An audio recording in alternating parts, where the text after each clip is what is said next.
African-American athlete, coming to you with a special edition on a Friday evening. And our special guest tonight to help us get through the hour is All-Pro wide receiver Terrence Mathis. Terrence, what's happening, man? How you doing, brother? Man, all is well. How you guys doing? Happy New Year to you all. Happy New Year, sir. Man, we certainly appreciate you checking us out for a few minutes tonight and helping us break down these playoff games. I mean, we got a full slate starting tomorrow. Well, they're calling it Super Wild Card Weekend. But before we get to this, let me see if I can make this happen, because I want you to break this down for me, Terrence. Let's see. Okay. All right, it's not there yet, but I'm going to get to it before the show is over tonight. Hey, so we got 6 games this weekend, starting with the Colts and Bills tomorrow at 1 Eastern time, followed by the Rams and Seahawks at 4:40, Buccaneers and Washington at 8:15. Let's just start there with the first game of the day with the Colts 11-5, Buffalo 13-3. What are your thoughts just to begin the day, Terrence? Well, this is all the pressure's on Buffalo going into this game because everybody expecting them to be the battle for the AFC Championship game with the Kansas City Chiefs. So all the pressure's on Buffalo. You know, they're playing well. They're claiming their quarterback as the league MVP whatsoever. But I'm telling you, the defense is playing well. They're making plays. Stephon Diggs is doing his thing. But you know what? The Colts has been under the radar all year. You know, the only time we talked about the Colts is because of that 21 second half debacle against the Steelers. But they've been playing good football all season. They have a really, really good defense, running game whatsoever, and they got a quarterback that doesn't make many mistakes right now. And he's a guy who probably is playing, in his last playoff series, so to speak. So he has something to prove. Everybody talks about he's that guy that's right there, at the bottom of the elite quarterbacks that are future Hall of Famers. But he has not been to the pinnacle, which is the Super Bowl yet, or have a Super Bowl ring. So, he has something to prove. And at the end of the day, the Buffalo Bills are on the hot seat. I'm in agreement on that for sure.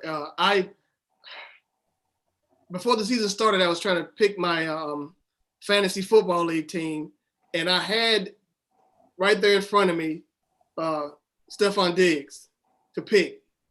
And I passed over him from, I don't know who I picked, but whoever it is, did not give me the season that Stephon Diggs did, because I didn't think, I thought as good as it was going to get was in Buffalo. It was in Minnesota. Right. And the quarterback in Buffalo really wasn't that good, which is why I'm not a general manager in the NFL and why I do what I do.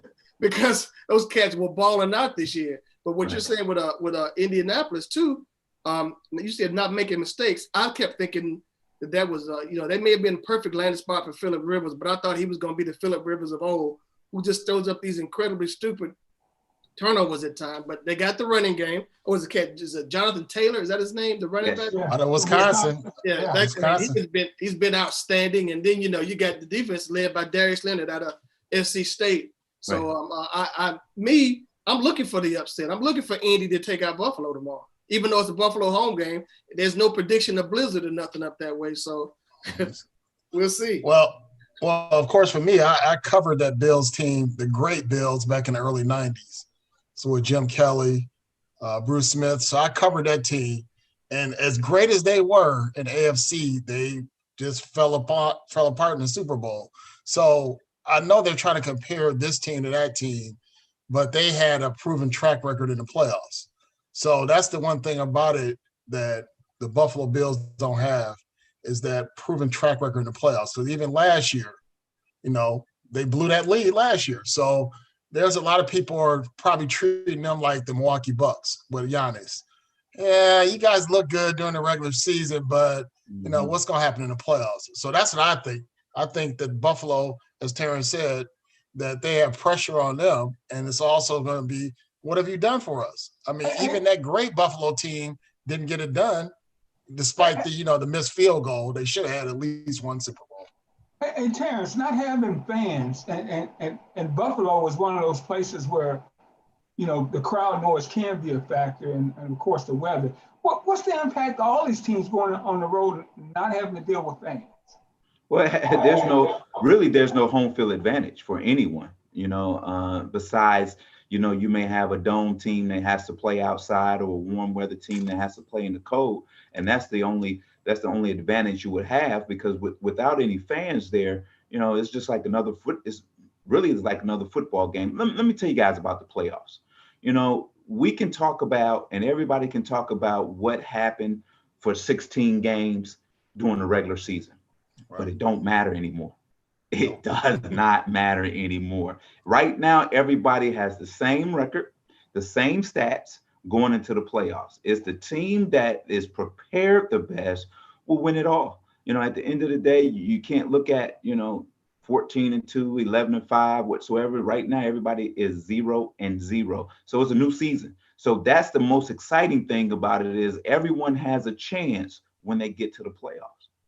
Okay, before we go on, I think hold on, Mike. I think I got this now. Okay, let me.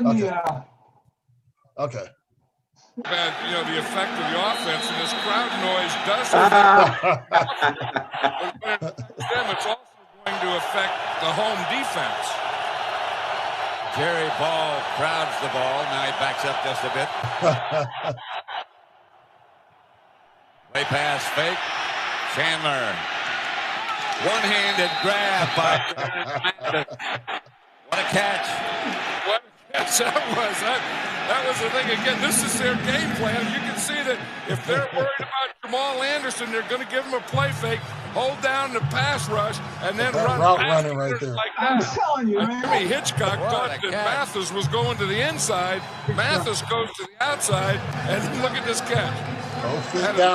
I'm sweating like it's game day over here, man. Give me a ball. Let's go. Let's go. Awesome. Hey. Look, I got my rag. I'm ready to go. First of all, you turned my man around. Yeah. On that. So, because I love when you break down the anatomy of a pass route. What happened there? Well, usually when you take that kind of motion to go inside, the DB is thinking you're going across the field. So he's going to play a little inside. So once you get vertical on him and turn your shoulders a little bit, or even your eyes a little bit, like you going to the inside and burst him that way, he has no opportunity. He has nothing but to do is to turn and think you're going inside. And that's what I did on that play. But, plus, studied Jimmy a little bit. Jimmy was a little bit, long in the tooth at that time. And I knew that, I had an opportunity to move him a little bit because plain and simple, he was a little bit older and his hips weren't as they used to be. So, we set him up perfectly on the first play of the game of the NFC Championship game. To be fair, you got to give some credit to Chris Chandler throwing the ball like he normally does out of your reach. Yeah. To make it look good there. Right. Well, it's funny you say that because Chris and I had a thing. And I used to tell him, just throw it in the framework of my body. Anywhere you throw it, just throw the football. Don't worry about it. It's going to be either me or nobody's going to get it. As you see at the top of that route, I was starting to come downhill because that ball was supposed to bring me back downhill, and it got high on me and I had to adjust. So, it was one of those things where after you look at it and you go, wow, you did that? Yeah. Now, Terrence, did you play any defense growing up? Because I played both sides of the ball. I played DB also. I did. All right, so does that help when you're running your routes? Like, okay, I think I know what he's going to do. Well, you got to understand, not only did I play defense, I played quarterback also. I was a quarterback. I got recruited as a quarterback, out of high school. So my freshman and sophomore year, even though I was starting receiver, I was in the quarterback meetings. I never went to a wide receiver meeting my freshman and sophomore year. So I learned coverages, defense, how to read opponents, whatsoever. So I was at 19, I was probably ahead of the game than most college kids, during that time. Okay. Because of the time spent in the QB room. Yes. All right. Hey, And Ricky, Yeah. what I was going to say earlier before you went to that great video was that even though we say Buffalo has the most pressure on them, we definitely know Lamar Jackson probably has the most pressure on them because they keep throwing up. He's 0-2 and great season, MVP and all that, but 0-2 and not looking that good in the playoffs. We're gonna definitely get to that game. Yeah. One more thing about the route running. You talked about you were saying the guy was older and his hips weren't twitching. What is it that makes a really good DB good DB? You got to have fast twitch hips. You know, at the end, you got to be able to spin. You got to be able to turn, change directions, whatsoever.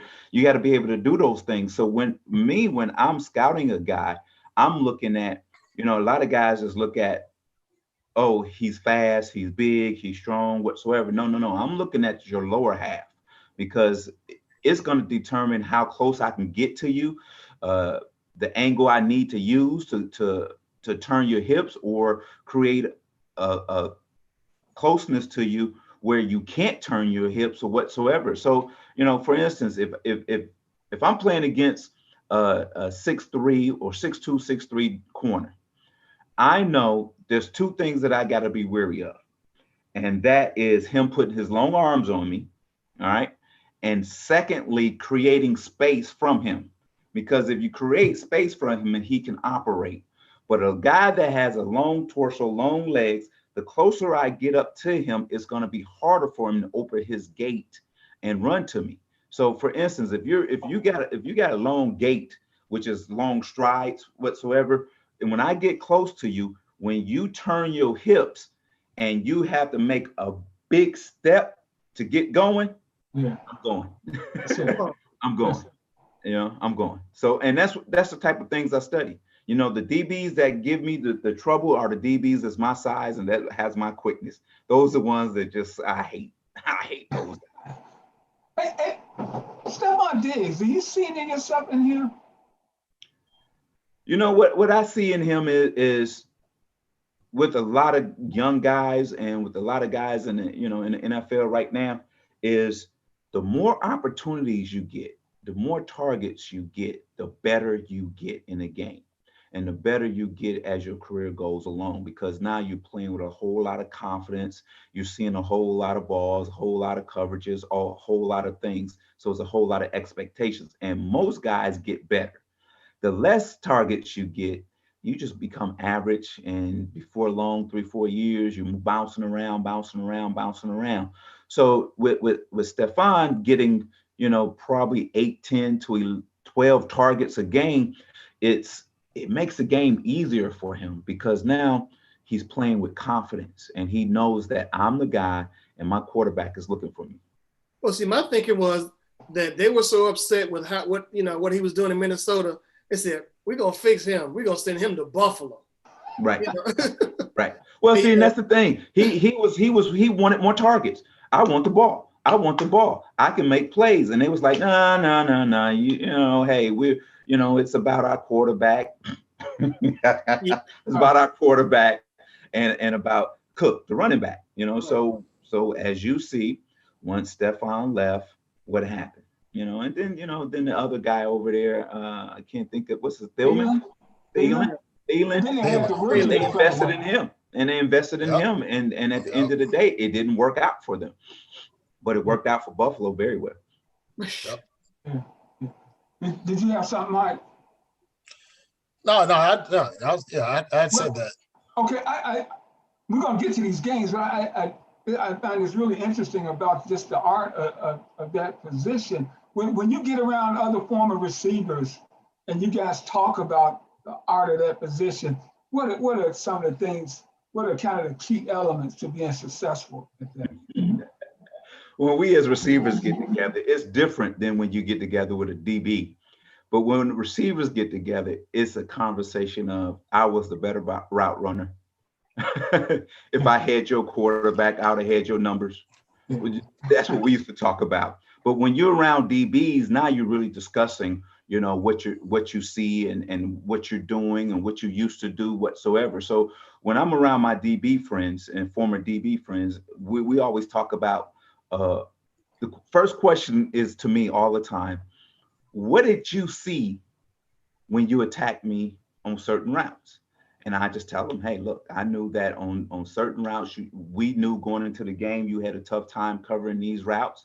And we knew if we moved me around a little bit, it was going to be tough for you to identify what I was doing. So, and that's what we did. And then some guys, we just stay stationary and can run routes on this. Some guys, if you move them, they have difficulties covering when you're moving in motion or whatsoever. So those are things we used to discuss. Those type of things. What about rule changes? Here we go. Other thing we talk about. This is funny. This is the other thing we talk about. We talk about this, and it's funny because we go around the room and say, in today's game, how much you think you'll be worth? There you go. So here we go. And I go, for what I did, 80 million. This is how many catches you think you would have had a season? I said, probably 130. And it was like, what? I said, you got to understand. I was watching some old film about a week or so ago, and I was looking at Chris Chandler's numbers. He rarely threw the ball more than 25 times a game. Some games it was 15, 12, 18 times a game. So now then you look at Matt Ryan's numbers. Oh, he's throwing the ball 40, 45 times a game. So if I had numbers like that with just 4 or 5 targets a game, imagine you double those numbers if you had 8 to 10. Well, Terrence, that happens when you're behind by double digits in the third quarter. Well, yeah. You're right. But you look at other, you look at other quarterbacks too. You look at Ben. We got here in Detroit with Stafford. He throws it all the time. Yeah, you look at Mahomes. You look at all the guys.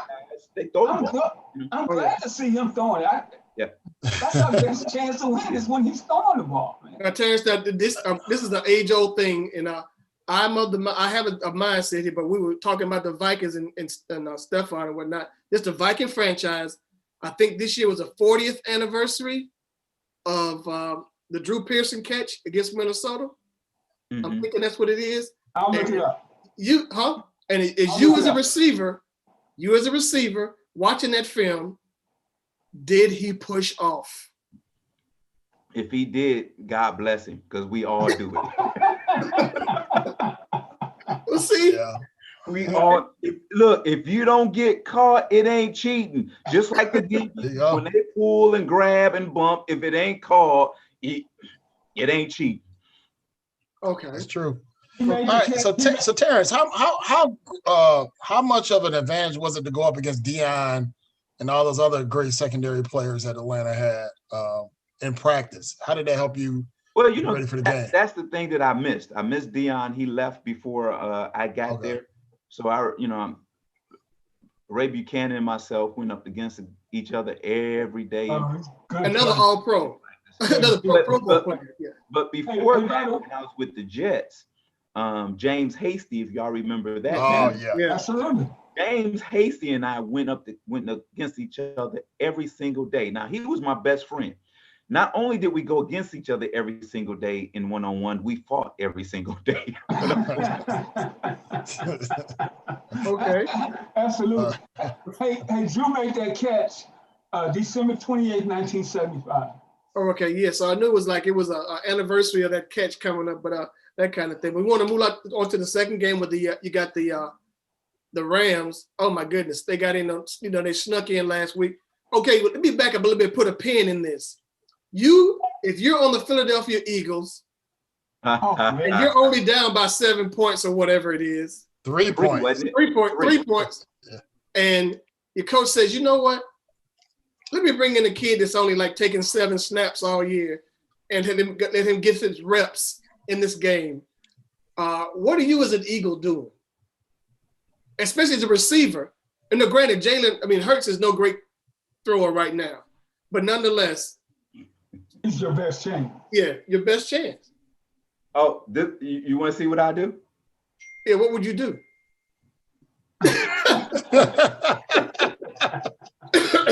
And Tim, don't forget they didn't go for 3. They didn't go for the field goal. I'm going, what are we doing? Oh, we just quit. We just gave up. My coach just gave up on my football team. Yeah. I can't take this. Well, how can you come back from that the next year as a coach and look at people in the face? You can't. And see, he's trying to make all these changes in the staff to divert blame and to distract you from what went on that Sunday night. And that's, someone said it that made some sense. We don't know how high this come from. We didn't know if it was the coach. We didn't know it was the GM. If we don't know if it was the owner. But at the end of the day, if it came from owner, GM, or even the head football coach, you didn't care about your team and them players. And that's the sad part about it, because they're out there playing hard, wanting to win a football game, the last game of the year, something to have a good take. Even if they would have won, even if they would have lost with Jalen, at least they would have felt good about they tried. Right. But they didn't even try to win that football game. Not at all. What does that do to the locker room, Terrence? Oh, it questions loyalty. It really questions how bad you want to win a football game. And because think about this, they had maybe 6 or 8 guys that that did not play for some reasons, that did not play, and then your backup, who was the starter, didn't dress. They went into that game not wanting to. They weren't trying to win that football game. And like I said, that key play was when they were down there and could have tied the game with a field goal. You go for it on 4th, and what kind of play was drawn up? Right. He threw it off his back foot. Yeah. It was a bad play call. Bad play call right there. And the fact is, it's early in the game. You get a chance to tie it up, and they didn't do it. And then and there, I was like, I was watching the game. I watched the whole rest of the game because I was wondering. I said, maybe he's gonna play the kid for a couple of series and then bring Jalen back in. Exactly. Right. And when it didn't happen and the game was over with, I was like, oh my goodness. So the first thoughts in my mind was this. There was a feeling of Rivera needed to be in the playoffs. So we're going to take this game because all that he's been through, we're going to let him get into the playoffs. Oh, no, that was my first thought. The second thought was this. Wow, they hate the Giants that much? Yeah, right. Those New York people were really upset because they were like, it's one of those two things. Yeah, one of those two things. So next year, the first game of the season should be New York at Philly. It should be on Monday Night Football. Monday Night Football, yeah, that should be the first game next year because somebody's going to get broken up. And another reason that really stands out, because you really don't see that in the NFL, Terrence. Guys are trying to win. Guys go out there risking life and limb. So hey, if I'm going to do all this, I want to win the damn game. So you just don't really see stuff like that. Well, I want to flip that because, even though that game was a bad taste to end the regular season, I'm going to tell you what was good that ended the regular season. Back when I played, if I had 2 catches or 10 yards to get an incentive, Russell Wilson me off the field and set me down. Right. These quarterbacks got so much power today that they made sure those guys got their money, because that was the appreciation they showed for because they make all this money, and without them, they couldn't do what they do and make all this money. So they said, I'll make sure my guy gets his money. You gotta do, and I loved it. That was the best thing ever, man. Best thing. Mike is talking about Russell, but you see Tom Brady. Yes. 3 straight shovel passes to Mike Evans. No, not Mike Evans. It was the Antonio Brown. To get his. And then you see down in New Orleans when Sanders got his. Yep. I mean, these cats. I mean, they didn't have to do any of that. You're right. They didn't have to do that, but they did it because they appreciated the guys and they wanted them to get their money. And I love that, man, because back in the day, coaches would have snatched guys off the field. Yep. Oh, yeah. I had an incentive one year, and all I needed was one more catch to get that incentive. Guess what? Rankin Smith? Guess what? I didn't play the whole 4th quarter, dude. The whole 4th quarter. It was the last game of the year. Not only did I have the incentive, I needed like a few more catches to break the record for most catches in the season. Mm. and it didn't happen. And I didn't play. I was like, oh my God. And I said, this is a dirty business, man. Dirty. But I loved what I seen the last week of the NFL season. Well, it made me, I thought of that because I was looking at the Rams and Seahawks, and I'm thinking the Rams got in on the last day, or did they not get in on the last day? They got in on the last day. Yeah, thinking about that and how Philly impacted several teams, the Bears getting in, but that's another one. Right. But LA and Seattle, what do you think about that one? It's third time them playing each other, and these two teams, when they play, it's physical. It's really, really physical.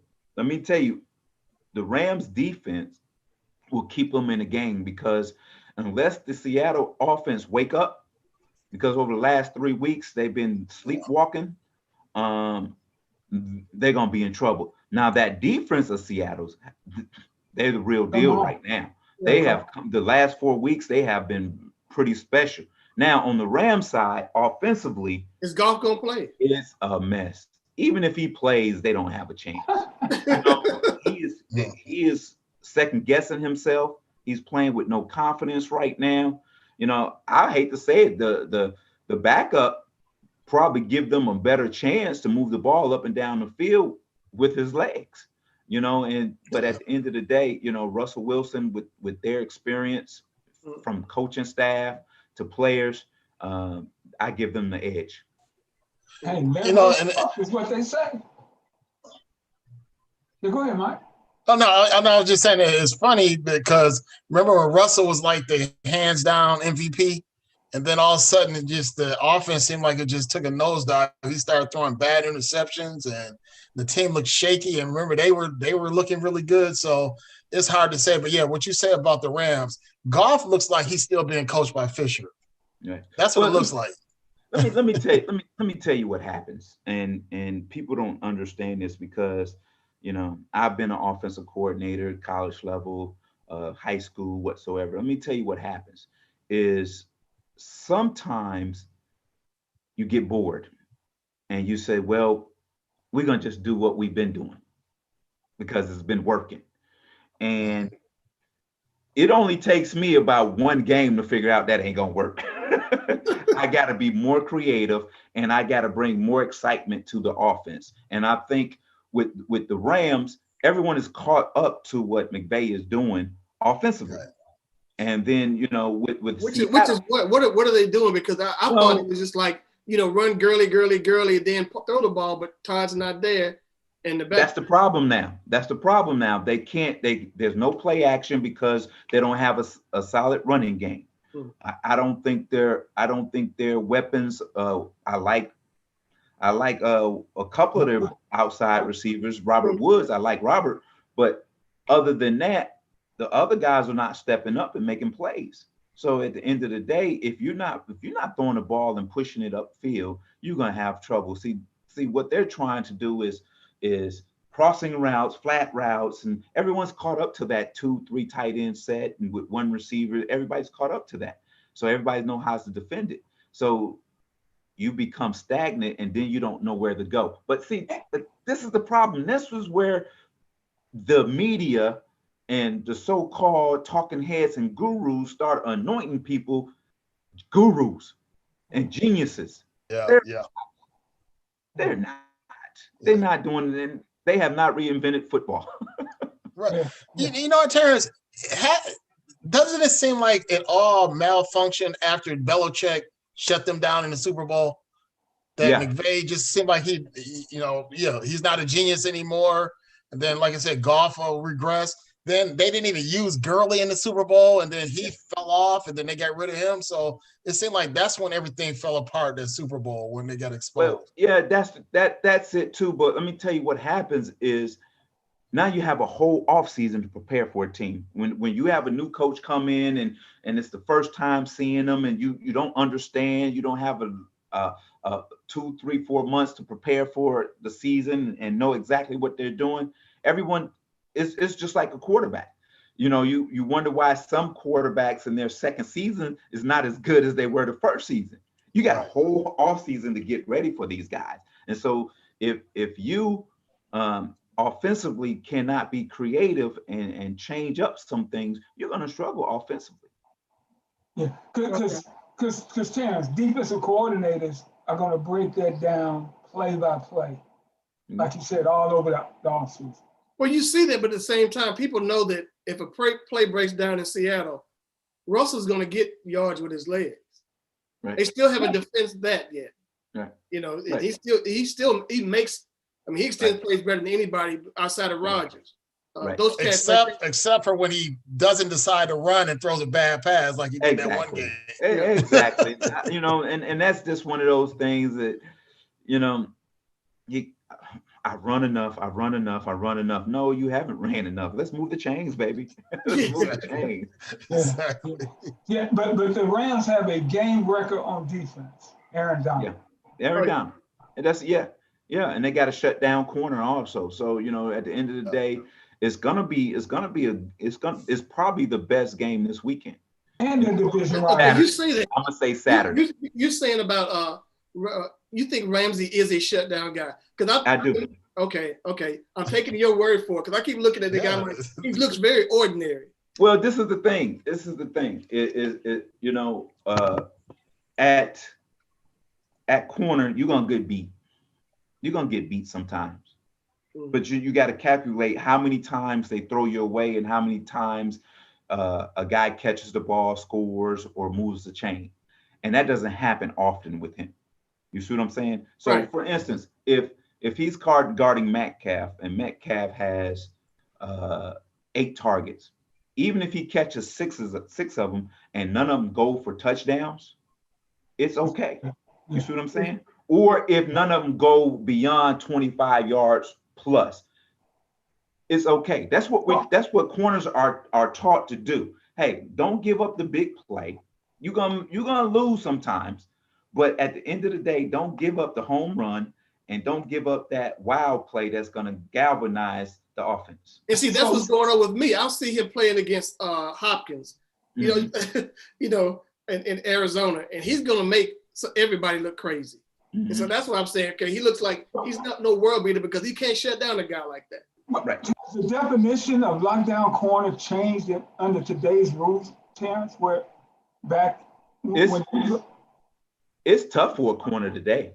It is really tough if you find a guy that can cover, you lucky because you can't put hands on him after 5 yards. You can't even breathe on him when the ball is in the air. And it's really tough. And then after he catches the ball, you got to be careful how you hit him. So it's really tough to play cornerback in the NFL right now. And those guys that are doing it well, Ramsey is one of them. You know, I don't know of many others that you can say, okay, if I had to line up 5 DBs corners, I think Ramsey would be probably one of the first ones that I'd take to be part of my secondary. How many targeting hits did you take over a career? Oh my God. That I remember? Hey man, the ones they didn't call? Dude, I used to get cheap shot at all. Dude, some hits I took, it's very illegal right now. They'd have put guys out the league for some of the things they did to me. Yeah, and even getting through your route back when you played. Oh man, that was all physical than today. I can run a 12-yard out route, and the guy is grabbing my arm, grabbing my jersey, having a piggyback ride, and it don't get called sometimes. And I was like, I got video and pictures of me just yelling at the referee. You had to see that. You had to see that, and he just walks away from me. But you know what? People don't really realize is this. Each one of us on this has a favorite team. So when we watch a game, we always gonna say, oh, that was a penalty. Why they didn't call that? Or this and that. Oh, that wasn't no penalty. They shouldn't have called that. Why are referees different? Wait a minute. They have favorite teams? Why are referees different? They have favorite teams. Are you saying everybody has a favorite team, a favorite player, a favorite coach, whatsoever? So Tom Brady got a lot of favorites. Oh, absolutely. Okay, here we go. Time out. This year, the NFL they assigned referees by region where these people lived. Mm-hmm. So you gonna try to tell me my Morehouse brother, Jerome Boger, is gonna cut the Falcons any slack because he lives here in Atlanta? No, he probably won't because he probably going, they sorry and they need to lose. No, but let me tell you though, seriously, this is real talk. If I'm on the sideline coaching and my receiver, I felt got a PI, you know, I thought it was pass interference. I can walk up and down the sidelines and say, I know you've seen that. I know you, and he gonna say, you know what? I missed that. Most referees will tell you, I missed it. I didn't see it. But the more you talk to him about it, now they're more in tune, because sometimes it's a judgment call to say, because at the end of the day, we can throw flags all day because everybody's holding, doing illegal stuff whatsoever. But you gotta, if it's a judgment call, basically it comes down to a judgment call, and at the end of the day, I may get one or two that's going to help me, and I may lose one or two that's going to hurt us. But at the end of the day, referees going to make mistakes, and they're going to make mistakes because, come on, man. I'm a referee. I'm doing my job. I'm a coach, and I'm doing my job. But sometimes I get involved in watching a game. You know, I become a fan, and I'm watching, and oh my God, I got to call the next play. You know, it happens. Well, let's go to the big play that Sean Payton was complaining about for years, and he's on the competition committee. You know, the play of the pass interference that wasn't called. But I had heard that one ref thought the ball got tipped. That's why he didn't call pass interference. Because if the ball got tipped at the line of scrimmage, all bets are off. You can knock into somebody. Right. So that's the thing I'm saying is that, you know, no one's taking that into consideration. Oh, man, they're cheating for the Saints. They're cheating against the Saints and all that. And I said, you know what? Won't you ask what was the perspective of the ref that called it? If he thought the ball got tipped at the line of scrimmage, it's word for it.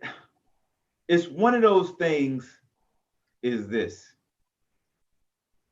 If in doubt, if you have any doubts, throw the flag.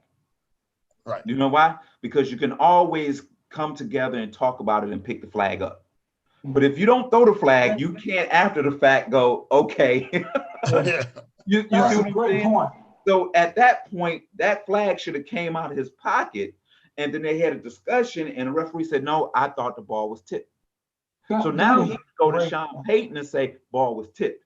Now they're going to have to review that. I don't know if he had a timeout to review it, or he was out of reviews whatsoever. But people don't realize in that game, the Saints still got the ball back and had a chance to score. Exactly. It wasn't that play. They still had another opportunity to score and win that game, and they didn't do it. Well, I know Tim feels bad about the Saints for that happening. So. That's what I'm saying. I'm saying right now, it was a good call. If it was against the Saints, it was a great call. Yeah. But you know what, Tim? The Saints, you know, they keep glossing over this. The Saints got a very favorable call when Breeze was on the sideline, and you had guys say, well, Breeze outdid Favre. I said, Breeze was on the sideline. Favre was about to go to his third Super Bowl, and they called 12 men in a huddle. Mm-hmm. And they get out of field goal range, and now he throws the interception, which he wouldn't have had to throw the ball if that 12 men in the huddle didn't happen. And that totally flipped it. Awful call against Brett Favre, the greatest quarterback that ever lived. If you listen to Chris Collinsworth, who mentions it every week. I want to move on to the next one with Tampa's at Washington, where you got a young linebacker who's probably going to get his lunch eaten tomorrow by saying, I want Tom Brady. What do you think about the Redskins' chances against Tampa? I love that Redskins defense. Sweat on one side and Chase Young on the other side. They do some damage. They got a great linebacker crew whatsoever. Defense is solid. You know, I don't blame him for saying that. You know, at the end of the day, you know, I don't either. Guess who? It ain't no pressure on him. Guess who the pressure on? That left tackle.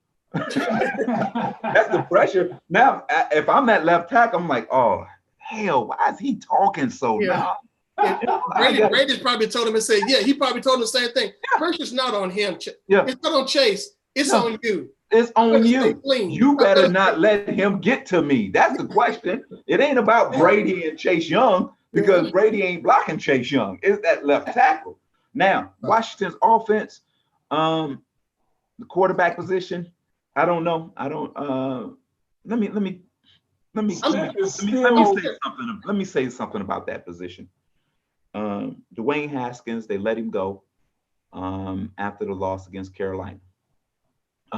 We don't know the whole details. You know, when you lose your captain's stripes, pretty much, we know it's bad. My thing with that is we got another young man on the streets right now. No one has picked him up yet. Now everybody's going to talk about how another black quarterback was a first-round bust. Now, if he was that detrimental to your program, suspend him for the rest of the year and fine him for conduct detrimental to the team and get him away from the facility. But to release this young man, who's a young man, really, really young man, and not get him any help or not work with him, is a failure on the NFL's part, and it's a failure on the Washington football team's part, and it's a failure on his part also. So everyone has failed, even him, and they failed this young man. I pray and hope that he goes somewhere where he can learn. I don't know if he's going to ever be a starter in the league, but he needs to go somewhere to get some life skills and to how to handle money, how to handle friends, how to handle the bright lights, and how to handle the shield of being an NFL football player. And I was hurt by that. And a lot of people was like, oh, yeah. No. I see it totally different. Because we don't know, we don't know what he's going through. Has he sat down with somebody and talked to him to see what he's going through? We don't know. We don't know how detrimental this may be to his life. We don't know that, but we're so easily dismissing, and that's wrong. That's that's really wrong. Now, okay, I'll follow up with that by saying I'm one of those people you're talking about, because this is not his first offense. Right. He's a starter. He's not progressed in the time he's been in Washington. Right. Maybe that's coaching. Maybe that's I think he's maybe the second or third coach. Maybe that's what it is. But he has looked awful when he's been on the field. Right. And my thing is, if you're stinking on the field, you better be a choir boy off of it, because that's only going to exacerbate your situation. To me, it's just like they'll give you some slack if they see some sort of progress or improvement or whatever it is in a town like DC. But with COVID going on right now, you're endangering people's lives when you're out there without a mask on. I mean, I'm seeing it from that perspective, but you're saying it as a humanitarian thing. Right. You got this kid out here who's probably rudderless right now. And he's at home. This is where he grew up. So you guess he's getting pulled from every different direction. He got all this money in his pocket. Now all of his boys from grade school is pulling on him, and family whatsoever, and community leaders, and all these people is pulling on him, and dude, I'm telling you, look, I'm playing city where I grew up, and I understand how you get pulled. I think about Charles Rogers, starter at Michigan State, number 2 overall pick. First game in Detroit, he scored 2 touchdowns, had 140-something yards, something like that. That was his career highlight, his very first game. Charles is from Saginaw, an hour and a half from Detroit. I think that Charles had gone anywhere but Detroit, he'd probably be in the Hall of Fame. Right. But it was just too much temptation. And I think he was just too comfortable here, where everybody, all his boys could get to him, and he did not have the discipline to handle all that. But I was going to ask you, Terrence, what would a veteran locker room been able to save a guy like that? You got 13 years in the league. I'm sure you counsel young guys, that you might have seen, hey man, you might not want to do it this way or something. Yeah, a veteran. I truly believe a veteran locker room probably would have saved him. You got to understand, is the league has changed. The league has it's become 53 businesses. And when I'm talking about 53 players on the roster, it's 53 different businesses, and that's trying to be one business under one roof, and it's hard because everyone's looking out for themselves. And everyone doesn't want to be associated, because I don't want to be guilty by association, and I don't want to be that guy labeled, and I don't want to lose my money whatsoever. But if you had a number of veterans that's been in the locker room 10, 12, 13, 14 years who have made their money, has done their due, can pull him to the side and says, hey man, look, I get it. I've been there before, but here, this is what we're going to do step by step for longevity in this league. I'm telling you, I remember the first time I stepped in the Jets, when I made the Jets football team and I made the active roster. I remember the first conversation Al Toon, Chris Burkett, and a few others, Freeman McNeil, had with me. And they set me down and says, hey, man, he said, I remember Chris Burkett. He said, you see the car I'm driving, right? Then he says, hey, I got a nice house too in Mississippi. I got all this land whatsoever, blah, blah, blah. He said, I didn't get that in year 1, year 2, year 3, year 4, year 5. It took me year 8 or 10 to get that. He said, don't go out there and try to be like me and live like me. He said, you ain't got the money yet. He said, when you make the money and get the money and can afford it, go do that. How many guys in the locker room is telling the kids like that, hey man, dude, you got to go get the new whip. Man, you got to go look at this watch. Look at the man. You ain't blinging like me, bro. You can't roll with me. Look at these shoes, Gucci, baby, Gucci. You can't hang with me. Look at all my followers on Twitter and Instagram. Look at this picture, dude. I'm fly.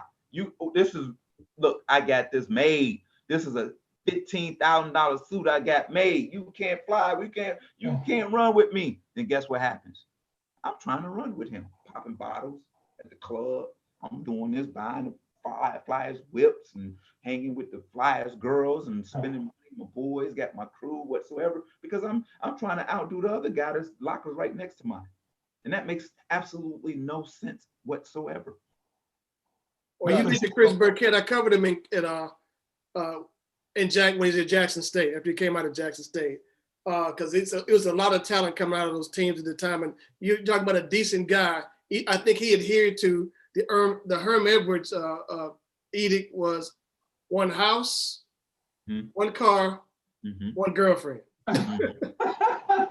That's all you need. Yep. And focus on your craft. Exactly. Those things like that. Yep. But yeah, it's a disappointment. You know what happens, guys?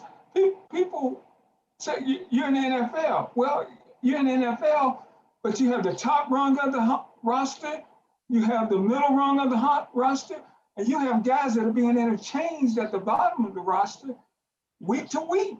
Well, you know what I hear sometimes that kills me? People say to you, dang, man, you make all that money and you driving that? Dang, you made all that money and you live there? I'm going, why are you counting my money? Exactly. And I said, you know what I tell them? I said, yep, I'm driving that and I'm living there. And guess what?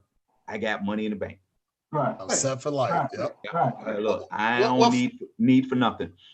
Right. Well, for me, back to Haskins, I see the people making with Booger McFarland going on there and basically casting as all these black players don't know what to do. They come in here and get all this money and all that. I'm like, why are you doing this on a mainstream show? No. Then you get the guys that saying, well, Kamara was spotted without his mask on, was hanging out with some girls. Well, that's different. He was a star. And I said, see, this is the same nonsense they use against Kaepernick, trying to make it seem like he was a scrub. So that's why it's okay that he's out the league.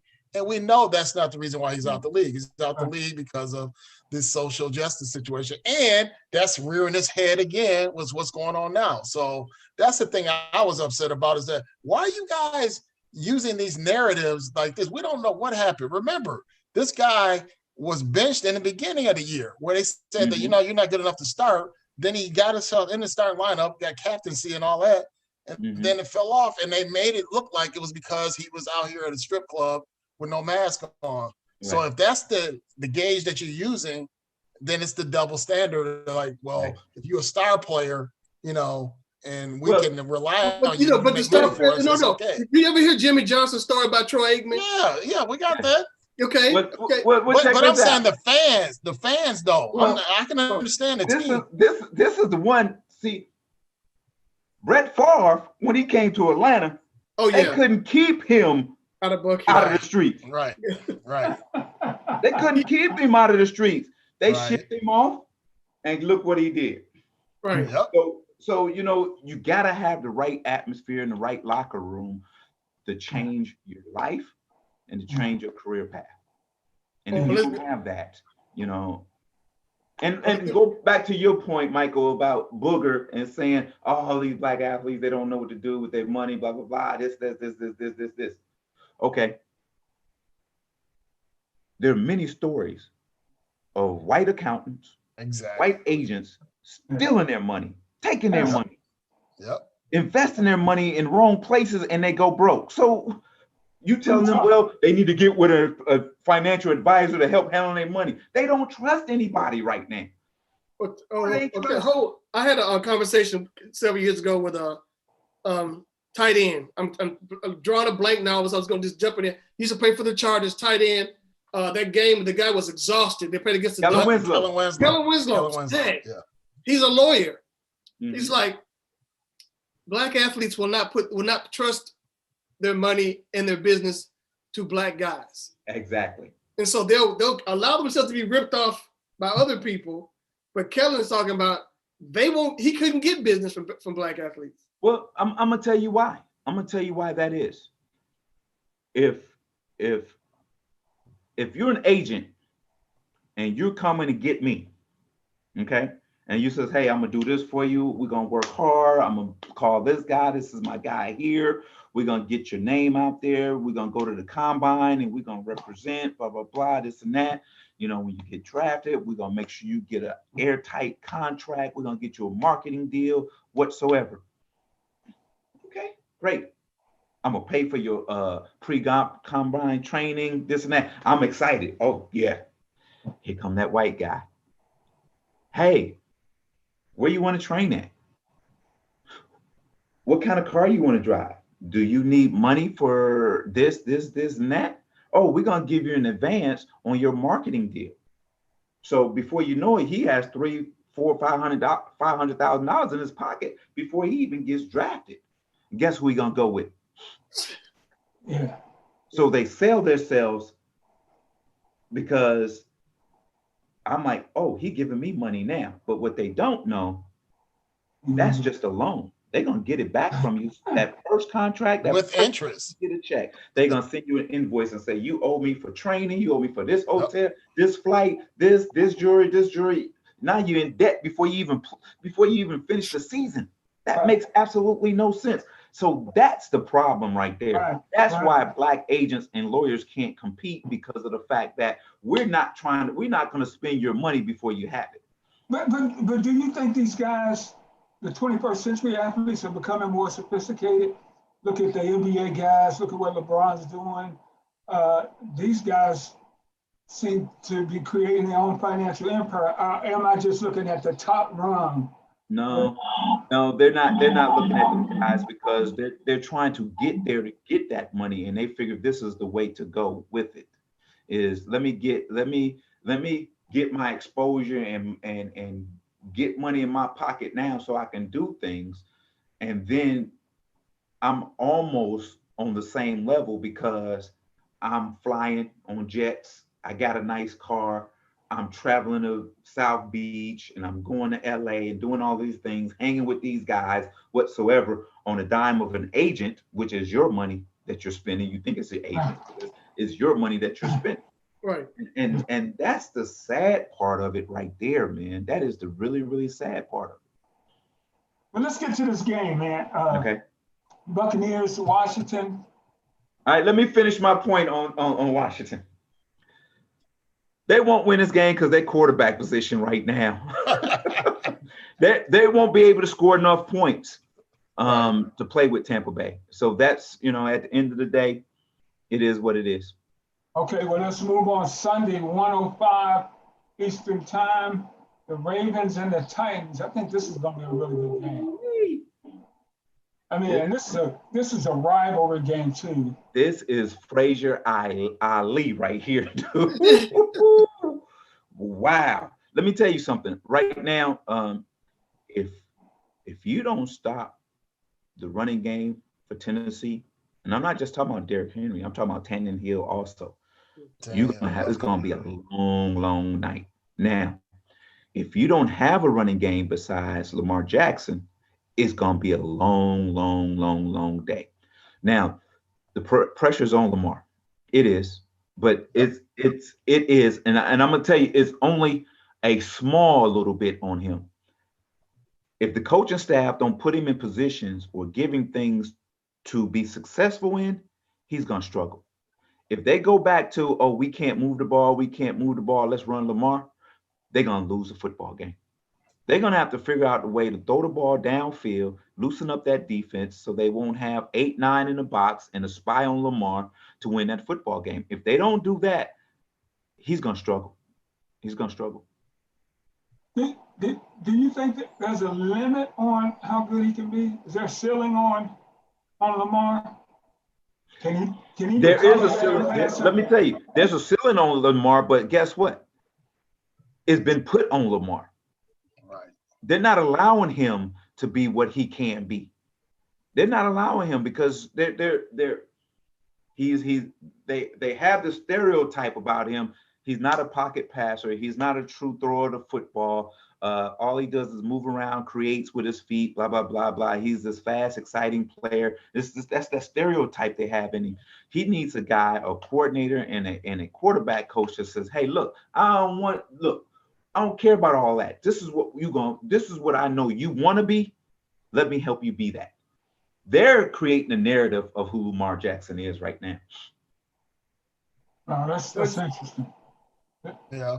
Well, for me, like I said earlier, I said Lamar is under pressure, and it's not necessarily self-induced. It's just the barrage of attack he's gonna get by the media. Like, dude, you look fantastic during the year, even though this year is kind of a drop-off. Yeah. But the fact of the matter is, when you get to the playoffs, you look below mediocre. So that's the thing is that, and part of that is the coaching staff, but what are they going to do? He's their franchise player. They need to make him the franchise player in the playoffs. Right. And they need to find some kind of way that he can actually utilize his skills. And that's why I like that point you just made, Terrence. Let that brother grow back there, man. Let it, and that means he's gonna make mistakes too if he's gonna take it up another notch. But he seems certainly capable. He can throw the football. He's capable. You just got to look what they do offensively. They're so predictable offensively. Exactly. That it gets bad, And at the end of the day, Lamar got to put his cape on and help that team win a football game. And that's and he loves it, and we love to see it. And there's nothing wrong with that. But at some time, come on, coaching staff, help him out, help a brother out. And then too, they don't have the same defense that they've had in years past. Exactly. That's what I'm saying. He's got to perform because they're not gonna outscore anybody. But y'all can't give up. Right. You can't let Derrick Henry go crazy all over you. Exactly. You can't get beat by Tannehill because the last couple of weeks I've seen him play. He's making plays with his legs. Yeah, that's what I'm saying. That's what I'm saying. You can't let them two beat you on the ground. Make him throw the football. Make him throw the football, and see what happens. There's been games when Henry has been shut down. As big as he is and as powerful he looks, like the Hawk out there. There's been games he's got shut down. So why not Baltimore this time? Mm-hmm. So I think Baltimore may eat this one out, and he'll finally get over the hump. And I think once he gets over the hump, look out the rest of the AFC. Yeah. Except for Kansas City. Let's go. And I got one more question. I want to get through these games. I do have a question about the status of this league and the black quarterback, but I want to come back to that, Terrence, because I want to get through these games before we get out of here. At 4:40, we got the Bears and the Saints in New Orleans. Bears 8-8, Saints 12-4. The Mitch Trubisky versus Drew Brees. Well, you know, and I know we all shaking our heads talking about Chicago, but this is a scary game for the Saints. This is a very scary game for the Saints. You know, you got a Chicago Bears team that over the last 2 or 3 weeks, Mitch Trubisky has found his rhythm. He has weapons in the perimeter whatsoever, and then they have a very respectable defense that at any time can turn it up and really embarrass you. Drew Brees is a little banged up a little bit. Michael Thomas is a little banged up a little bit. Kamara hasn't practiced all week. He's coming off of being isolated because of COVID related situation. I don't know if the Saints are ready. I don't know if they're ready mentally for this game. You know, at the end of the day, you say, well, they're professionals whatsoever, but when you're not around each other and talking about football and really feeling football together, it's hard to turn this. I don't care how much money you make and how long you've been in the league. It's hard to turn that switch on game day, especially in an intense environment like the playoffs. And again, this is another game, and this is another team in the Chicago Bears that really don't have anything to lose.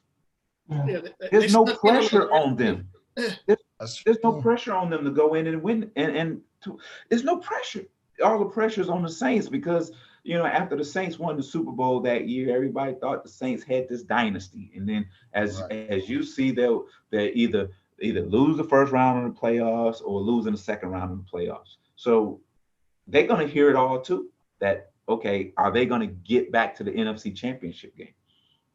Hey, Khalil Mack, the Bears signed him 6 year, $141 million defensive end. Put your GM hat on there now. I mean, they are really tied to this guy. Still had a good year, but not the impact kind of year. Can you spend all your money right at that one position like that on defense, you think, in these days of the salary cap? Well, you can. You can, because Aaron Donald is making a whole lot of money. Grady Jarrett is making a whole lot of money. You know, at the end of the day, you can. But what it does is that it limits who you can put around it. Right. Yeah. You see what I'm saying? That's what it comes down to. You can't get that other. Well, you know, they do have a decent guy on the other side, but you can't get that. Right. You can't get that front four the way you want it to be, because to have a solid, dominant front four, you got to pay for it. And if you don't have the money to pay for it, you know, you're gonna be average in that front four. And you asking a guy that's making over $100 million to be and do everything for you, and that's tough on him, and it's tough on that defense. Yeah. And Ricky, you know, me growing up in that area, that's been a signature for the Bears. Always have a pretty dominant either linebacker or defensive end, and that's what they usually bank on. And they never really had a quarterback that's been elite. I mean, McMahon has been the best looking one. I know they still don't. That's what I'm saying. But McMahon was the most successful one, but his stats were mediocre. Landry, all these guys that they had, Daniels, all these guys that they had over the years, just I think Jim McMahon, Walter Payton, I was gonna say, and the defense, and that's it. Jim McMahon could be afforded to be a mediocre when y'all got to do is number 34. Just hand it back that way. You know, you got Willie Gault on the outside. You know, you got those kind of. But they weren't winning though, Tim. Like I said, I grew up watching them, and it's just Walter left, Walter right, and then that finally that magical year happened, and I happened to be away in college in Nashville when it happened. But they finally got it together. But that was short-lived. Otis Wilson left, then Buddy Ryan and Dick got into it. So that whole thing where that was a super team was 1 year, and that's it. But Terrence, it is very difficult to win one game in the NFL. Man, who you telling? Now, tell the truth. Now, when you the Saints with I usually like every year you're gonna get 2 wins out the NFC South or West or whatever it was called at the time. It's gonna be New Orleans. Do you ever go in there with the efforts going, we're going to win this game? It's not like there's a chance, you go in there with that attitude, but the Saints, they're gonna give us 2. Every year, we're gonna be 2-14, but those 2 gonna be against New Orleans. Well, it was funny back then before the greatest show on turf, the Rams, before they got Marshall Faulk and all those guys, we knew we was gonna get 4 wins at least. we was gonna beat the Rams and the Saints. We knew that, and then everything else was a toss up. Tampa was in that division at the time, and we said, well, if we split with Tampa or even beat Tampa, there you go, right there. There's your 6 wins, and then all of a sudden you're thinking about splitting on the road, going 4-4 in a row. There go your 10. There's 10 wins right there. So you try to break it down and you look at things, and if people say don't ever look ahead, but you have to, because you got to figure out where you're going to fit in during the season, at the end of the season, and in playoff time. You always want to go. You always want to be 8-0 at home, and then go 500 on the road. But at the end of the day, you want to win September. If you win September, you got a chance. You win September, and we always say if you win September and November, you got a chance. Yeah, and when you guys break the season down into 4 quarters, first quarter, second quarter, third quarter, fourth, in sets of 4, you're always trying to win that quarter. Yeah. Exactly. When you break it down by your division, and if you got trash or not. I'm not discounting the Buffalo Bills this year, but the AFC East is always garbage, except for one team. New England had that advantage up until this year. Right. Tampa Bay has that advantage in the NFC South. I mean, you got these really weak divisions. You get a break with that. To an extent, you would say the same with the NFC Central. Green Bay was only somebody out there. Nobody was scared of the Packers, Bears, or Detroit. But do you think about those things when you play them in the playoffs? Because you can look at a team and say, yeah, they won 12 games, but 10 of them were against teams that are under 500. Right. Well, if you think about this, if I'm, you playing if I'm the Saints and you playing the Washington football team, and you say, ooh, they're 7-9. And and then the division they played in, they said, ooh, and they ain't really beat nobody because that division is awful. And you're going, well, what do they bring to the table? So they're limping into the playoffs, and they're questioning the Washington football team is questioning themselves if they can play with these elite teams. And you see, they almost lost to a Philadelphia team that was trying to lose the game. Right.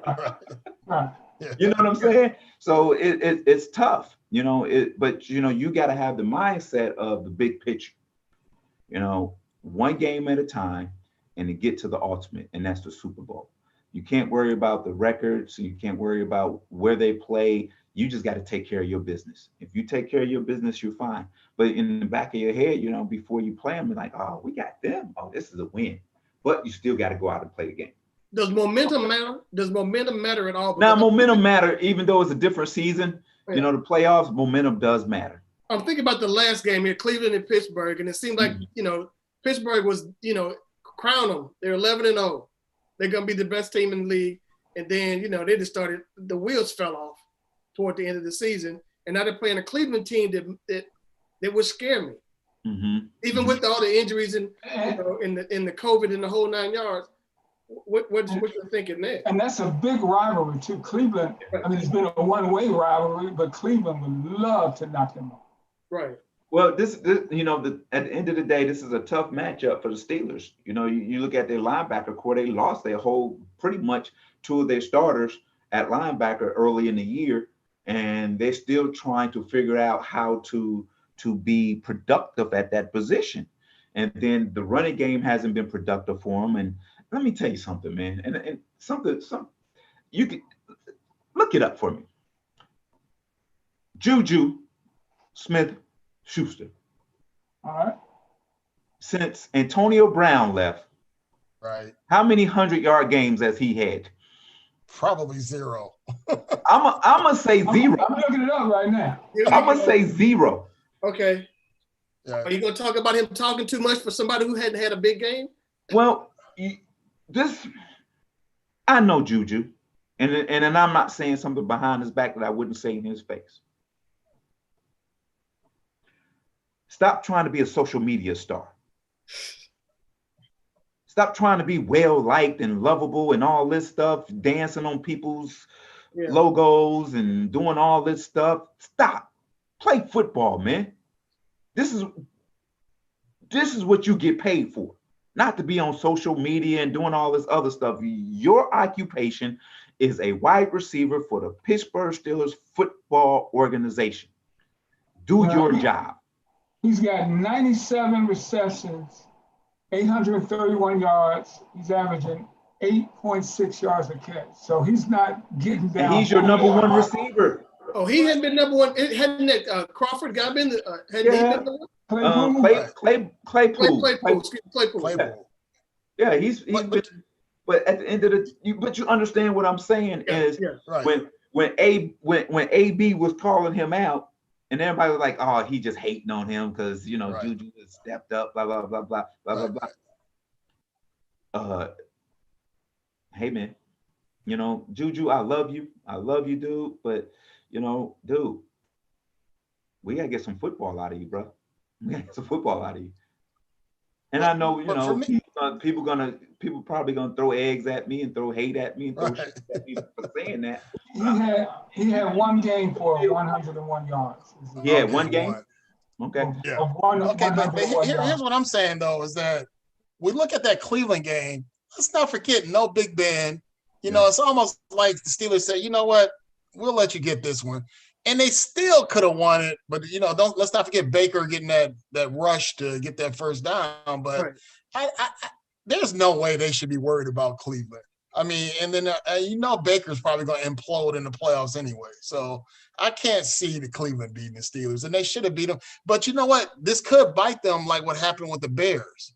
Back when the only time Aaron Rodgers got a Super Bowl, this is what happened. They were on the verge of being eliminated.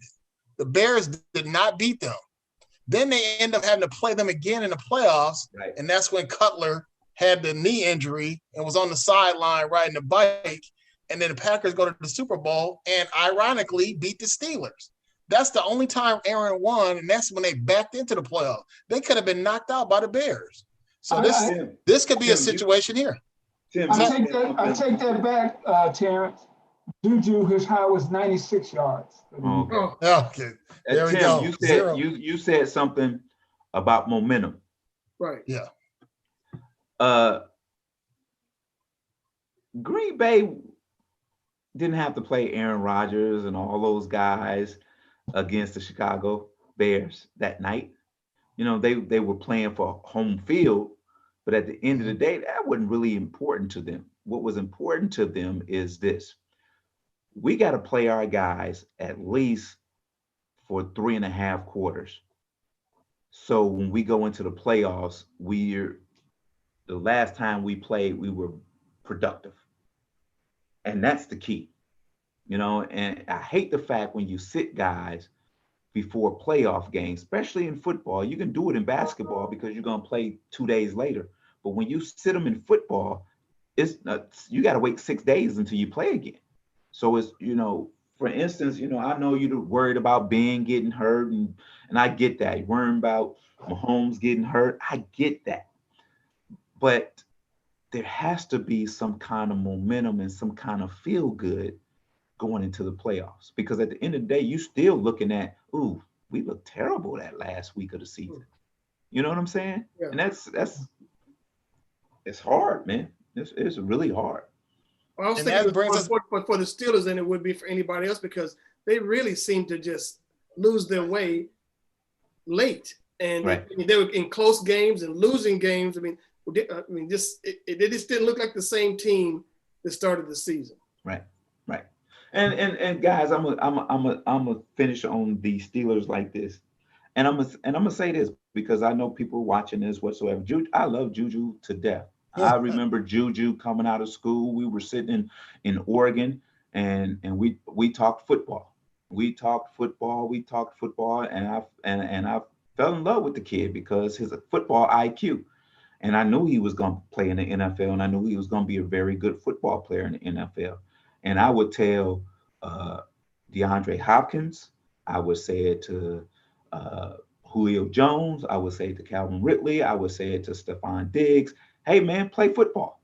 I ain't hating or anything. I'm just saying play football. Don't worry about all the rest of the stuff. Play football. Go win a championship, get you a ring, and then go on social media flashing your ring. Do that. But right now, the 6 months that you're in the football, put all sacrifice and do those things. Now you can, when you have your days off, you can go do your community service and all those stuff, and that's beautiful. But that's part of being a professional. Yeah. Hey, my last question of the night is your take on the state of the quarterback position for Black quarterbacks in the NFL. I have maintained that it's become a Black quarterback league. Let me tell you, this was probably one of the best eras for Black quarterbacks. Is because of the there's a new generation of general managers. There's a new generation of coaches. There's a new generation of media. There's a new generation of analysts. There's a new generation of colleges. Even though we're not where we're supposed to be as a society, but we're being accepted in certain arenas. And this is a good time, but not a great time. It's going to get better. But now you don't have, those old school type of guys that do analysts and then are reporters saying, oh, that has that stereotype that you got to be a 6'4", 6'5" quarterback standing in the pocket like a statue. Now you got to be dynamic. You got to be able to move, because guess what? You have these defensive linemen across the board that's running 4.6, 4.5 40s and 300 pounds. You got to have a quarterback that can move.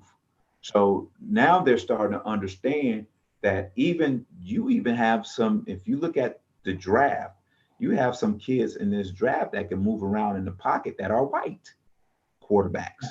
So, and they're high. The kid from BYU, he's high. He's going to be a first-round pick. So this is a good time for African-American quarterbacks, Black quarterbacks to be in the NFL. The league had a Black quarterback this year, but there's only 2 right now playing on Saturday and Sunday. Right. But I'm not counting Mahomes on the next week because they're the top seed. Right. So we have a lot of them, but you see, when come playoff time, it's only 2 up in there. I think it's Lamar and it's Russell Wilson. Right. Yeah. Hey, Chance, I said I won't ask you anything else, but I do want to follow up. A guy like Matt Ryan, what do you think his state is at 35? And here in Detroit, we got a guy, Matthew Stafford, 33, and they both move around a little, but. I'm laughing because when you said Matt Ryan's name, you didn't see Tim's face.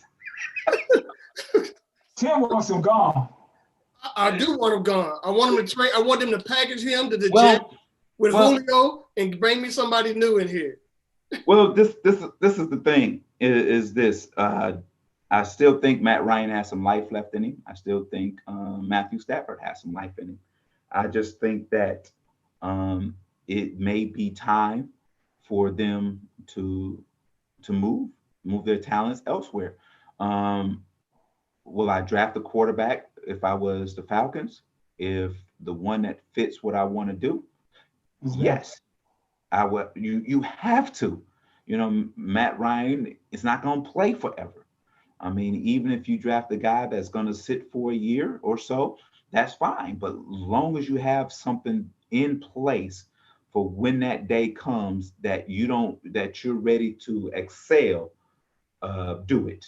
Or you may get Justin Fields may fall to you. You never look. You never know.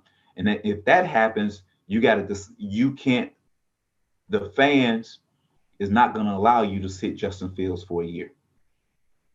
So unless it's Kirby Smart. Unless it's Kirby Smart. Ricky? There's rumors. Don't even get me started there. There's rumors that they want to get Ryan out here to be reunited with Shanahan. So there's some people because they're thinking that Garoppolo is not going to work out here. So the fact that you get Ryan, a proven guy that he took the Super Bowl. You know what? I don't know where the 49ers sit in the draft.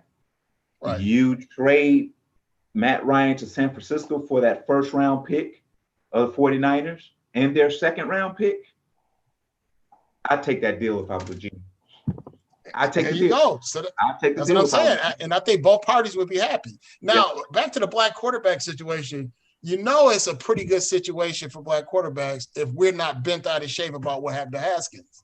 Because we still have, a number that's represented. Now, this would have been the 80s. We'd have been like, oh, man, one black quarterback that was starting, they did that to him. So that's when you're in a pretty good situation, when you can have that happen and it still not be the end of the world. Well, if you look at it, and I know I'm just starting something right now. Forgive me. Right. If he was in Jacksonville, we would have never be having a discussion about that. That's true. That's true. But when he's in a market like Washington, it's total in a division like the NFC, his hometown. Yep, it's a problem. The 49ers are drafting number 12. Oh yeah, I would take that. Yeah, get a 4 and a 12. Oh yeah. Yeah. Mm-hmm. Look now I get me a quarterback and a running back. Yeah. Well, guys, hey man, and Terrence, we gotta do this again, man. We really appreciate you, brother. You know, all you do is call me, and I ain't playing this weekend. I ain't coaching this weekend. Who you got Monday night? That's my one question. Who you got Monday night? You know what? I'm gonna tell you the reason why I'm taking Alabama. Nick is so upset that they didn't make the playoffs last year. That team is so upset they didn't make the playoffs last year, and I get it. And the thing is, I think Ohio State.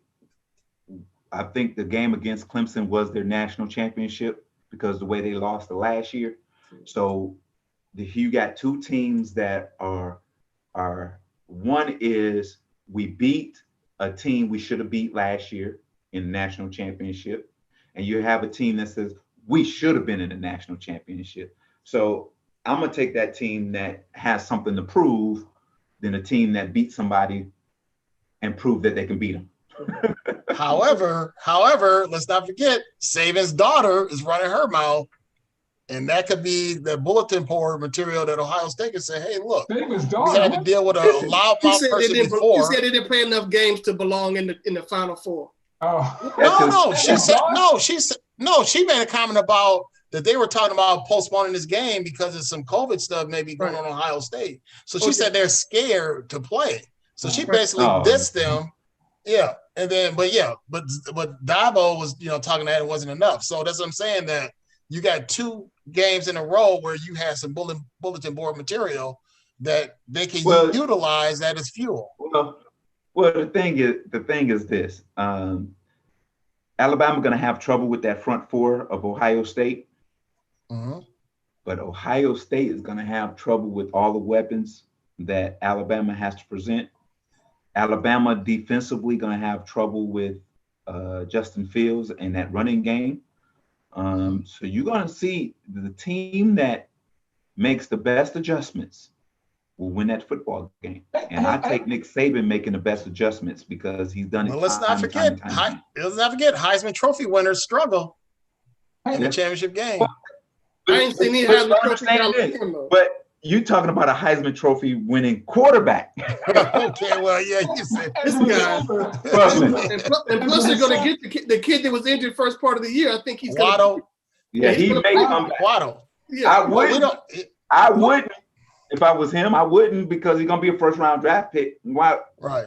I mean, sheesh. You didn't play in the championship game before. Why do it again? Yeah. As a receiver, what do you like about Devontae Smith? And what do you think about Waddle? Because some people say Waddle was better than this guy before he went down. I like Devontae Smith because he's tough. For a guy that with that frame and the way he catches the ball across the middle, jumping over people, take hits, whatsoever. I just like his toughness, man. You know, he runs great routes, good hands, great speed. But the dude just go make plays, man, and he's not afraid, you know, and that's what I like about him. He's just not a guy that plays on the outside of the numbers. He plays between the numbers, between the hash, on the sideline, deep, short, in the backfield, all those things. That's what I like about him. So that goes to show you that the kid has some confidence about him, and he's not afraid. What do guys say when they say he can run the entire route tree? What? Well, some guys can only run deep routes, post routes. Some guys can only run slant routes, out routes. Some guys can just run across the field. But this guy can do everything. Here's the route tree, and there's a hitch, a slant, a quick out, which is 5 yards, a deep out, which is about 10 to 12 yards, a curl route, which is about 12 yards, a post route, which is about 12 to 15 route, a dig route, which is 14 to 15 depends on what you're talking about, a comeback route, and a go route. That's the whole passing tree right there. And he can do it all and do it with ease.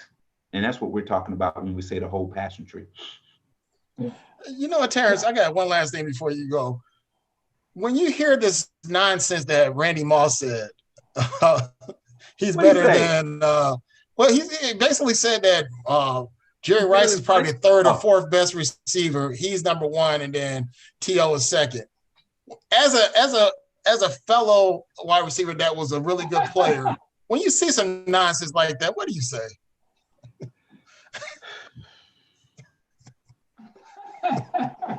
You know what? It's one of those things where you can feel the way you want to feel. You know, right. I get it, but don't disrespect for what somebody else did. That's you can't do that. He put up the numbers. It ain't like it's false numbers. He put up the numbers, and he played for a very, very long time, and he played healthy for a very, very long time. So don't discredit that. At the end of the day, Randy Moss was great. T.O. was great. Jerry Rice is the GOAT.